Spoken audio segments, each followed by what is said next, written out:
কারামুক্তির পর যা জানালেন নুসরাত ফারিয়া। হত্যাচেষ্টা মামলায় গ্রেফতার চিত্রনায়িকা নুসরাত ফারিয়া গাজীপুরের কাশিমপুর মহিলা কেন্দ্রীয় কারাগার থেকে জামিনে মুক্তি পেয়েছেন ২০ মে বিকেল ৩:৩০টায়। কারামুক্ত হয়ে সবার প্রতি কৃতজ্ঞতা প্রকাশ করে এক ফেসবুক স্ট্যাটাস দিয়েছেন ফারিয়া, যেখানে অভিনেত্রী লিখেছেন, সবাইকে অনেক অনেক ধন্যবাদ এবং কৃতজ্ঞতা যারা আমার পাশে ছিলেন। শারীরিক অসুস্থতার জন্য আজ কথা বলতে পারছি না, সুস্থ হয়ে খুব দ্রুত ফিরে আসবো আপনাদের মাঝে।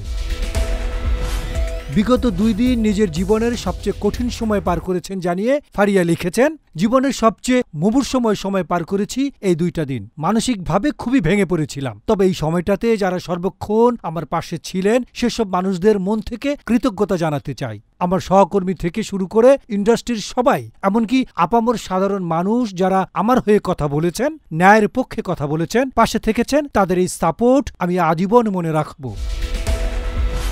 ফারিয়া আরও লিখেছেন, বিশেষ করে ধন্যবাদ দিতে চাই আমাদের গণমাধ্যম কর্মীদেরকে, তাদের এই সাপোর্টটা ভীষণ দরকার ছিল। আমি সবসময় মনে রাখব আমার প্রতি আপনাদের ভালোবাসার কথা। ডেস্ক রিপোর্ট, গণমানুষের আওয়াজ।